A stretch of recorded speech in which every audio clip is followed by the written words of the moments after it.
supaya kita itu dikeluarkan dari masalah itu, ya kita ibadah lah. Nggak usah umak-umik.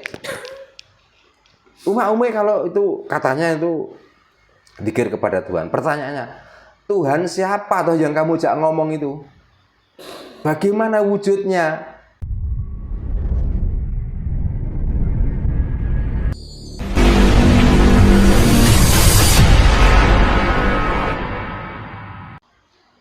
Gitu loh. Akhirnya banyak wanita yang tidak mau masuk ke sawah sekarang. Ini karena didikan apa? Didikan agama. Gitu loh. Banyak anak-anak muda sekarang yang sudah tidak mau bercocok tanam, tidak mau bertani. Karena apa? Di saat kita remaja itu sudah mulai disuruh untuk mempelajari bahasa orang asing. Dan tidak diajarkan untuk mengetahui sejarah-sejarah luhur, tapi sejarah-sejarah orang asing harus kamu pelajari supaya kamu nanti menjadi orang yang berilmu. Pertanyaannya, ilmu belegedes toh. Kalau hanya membaca sejarah orang luar saja terus dianggap orang berilmu. Pinter cerita, pinter dongeng itu orang berilmu.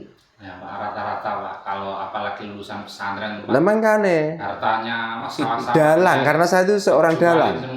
Apa yang saya pelajari? Ya termasuk cerita-cerita masa lalu, tak pentaskan melalui wayang. Mosok saya dalang terus mengajarkan cara bertani, kan juga mungkin. Gitu loh. Makanya kalau ngomong ini adalah orang alim, ini adalah berilmu. Kalau ilmunya cuma pinter dongeng, pinter menghafal nama-nama orang yang ditokohkan di situ, itu bukan orang berilmu. Itu enggak bedanya dengan bakul jamu. Gitu loh. Maka ikutilah ajaran seperti itu. Ikutilah memahami itu. Orang lain sudah bisa beli pesawat terbang. Kamu paling-paling pol nanti bikin layangan. Nah, itulah produk-produk orang yang selalu belajar dengan kitab garing. Anehnya juga Pak, di Tajikistan itu di samping melarang untuk berjilbab, Idul Fitri sama Ramadan juga dilarang. Padahal di sana itu Islam. Nah, yang membuat hukum seperti itu otomatis kan rajanya toh. Nah, makanya agama pun itu sebenarnya hukum dari raja yang mau menyebarkan aturan dari agama itu loh sebenarnya. Makanya kalau Tuhan mempunyai peraturan seperti itu, kenapa Tuhan itu menciptakan manusia? Gitu loh. Kalau Tuhan ngurusi tentang pakaian, ngurusi tentang syar'i dan lain sebagainya, kurang gawe. Makanya tadi kan Tuhan itu tidak bertanggung jawab dengan hidupmu. Karena Tuhan sudah memberi hidup gratis. Dan kamu hidup tidak pernah merasa pesan. Tiba-tiba kamu itu hidup. Maka untuk menjaga dirimu, ya kamu sendiri. Jangan nyalah-nyalahkan Tuhan. Makanya kita berbuat tidak pernah mikir. Tapi begitu efek dari perbuatan kita itu tiba-tiba menjadi masalah dan lain sebagainya. Terus larinya, mintalah kepadanya. Maka dia akan mengabulkan. Nah, yang dimaksud itu adalah Tuhan. Berarti secara tidak langsung orang-orang yang mendapatkan musibah itu menuduh Tuhan. Makanya kalau manusia itu berpikiran seperti itu, saya yakin dan saya percaya masalahnya tidak akan kunjung selesai, tapi makin bertambah. Karena dia sudah mengkambing hitamkan Tuhan. Dan akhirnya jasanya tidak diterima oleh alam. Nah, akhirnya seperti itu tadi. Arahnya ke situ nanti akhirnya.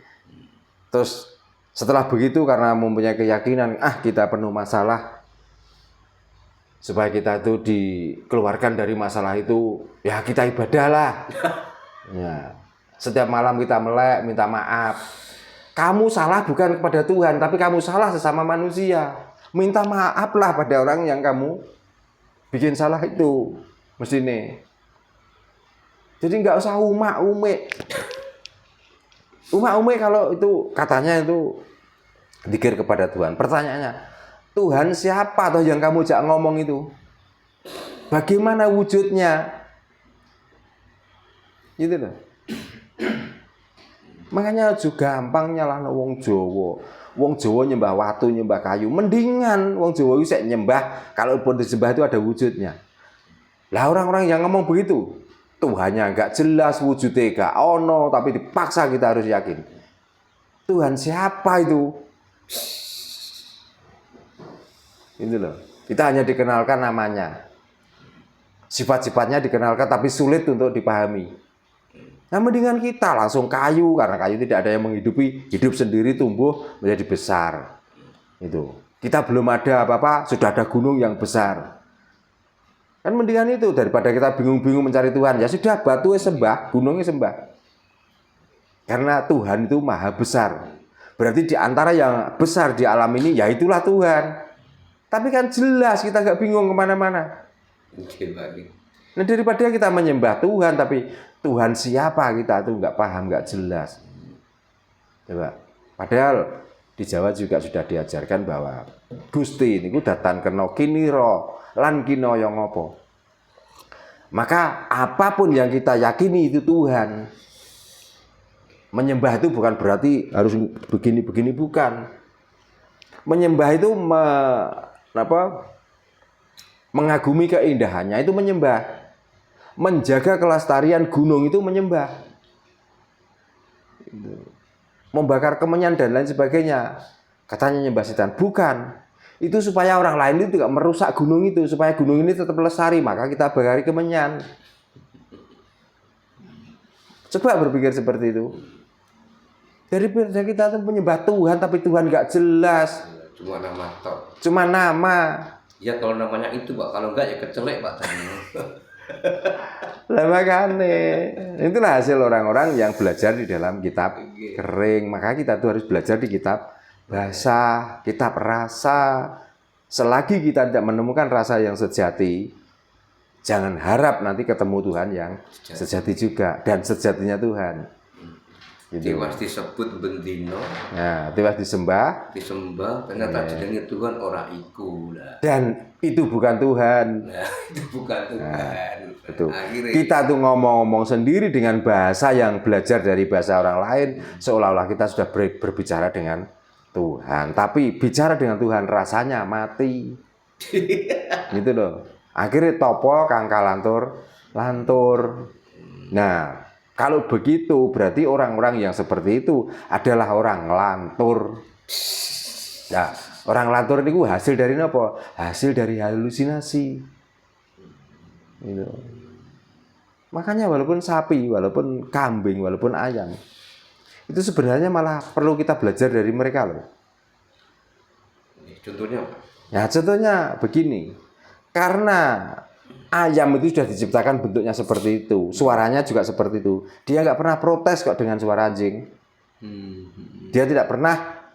Kalau dia tuh makan nasi buangan, dia makan bekatul dan lain sebagainya, nggak pernah protes kok. Padahal nanti kalau sudah makanan itu dimakan, dicerna menjadi daging, yang menikmati siapa? Manusia. Manusia.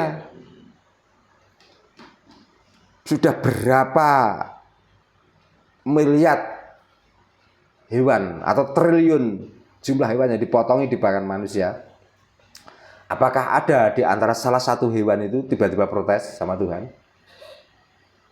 Karena ketidakterimaannya, karena dia itu masih butuh hidup tiba-tiba dipotong. Nah itulah buktinya. Kita belajar dari situ. Berarti urip itu kudu nrimo marang pandume ngurip. Gitu.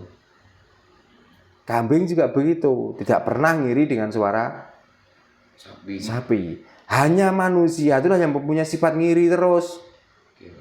Kambing ditirukan, ya, sapi ditirukan, ayam ditirukan. Ya, tapi cara perilaku kalah kalau perilakunya kewan. Gitu. Tapi kita tuh sering, bahkan kalau ada orang melakukan keburukan, ataupun orang yang diduga melakukan keburukan, lalu kita itu mengolok-olok, ya. Wong kok kaya kewan. Yang dimaksud kaya kewan itu pernah berbuat apa? Coba. Di saat omongannya pedas, perilakunya enggak jelas. Wong kelakuannya kaya setan. Setan tuh pernah berbuat apa? Coba. Mau kayak iblis. Nah, padahal tanpa setan kita itu nggak bisa hidup. Gitu. Jadi sebenarnya mudah kita tuh untuk menemukan ilmu rasa supaya kita tuh menjadi manusia yang sejati dan sejati ini manungso. Itu sebenarnya mudah. Tapi karena kita sudah kedahuluan ajaran-ajaran dari kitab garing, akhirnya uteknya melok garing wis gak iso teles babar pisan sampai saiki. Caranya terus jawabannya Pak tadi. Ya caranya terus ya karena mumpung durung kebelanjur berubahlah atau beralihlah ke pelajaran kita teles supaya kita tuh basah bener-bener basah. Supaya kita tuh kembali waras, supaya kita tuh kembali ke Jawa, supaya kita tuh bisa njawani. Gitu. Dan selalu mengikuti kondisi alam ya Pak. Dan kita selalu bersinergi dan kita tuh selalu bersahabat dengan alam. Itu. Jadi supaya alam ini ora rusak. Nek terus-terusan ngene iki sing diwedeni napa kita tetep anak putu. Nggih Pak. Nanti. Nggih, matur sembah nuwun Pak Darno. Nggih, nggih, rayu.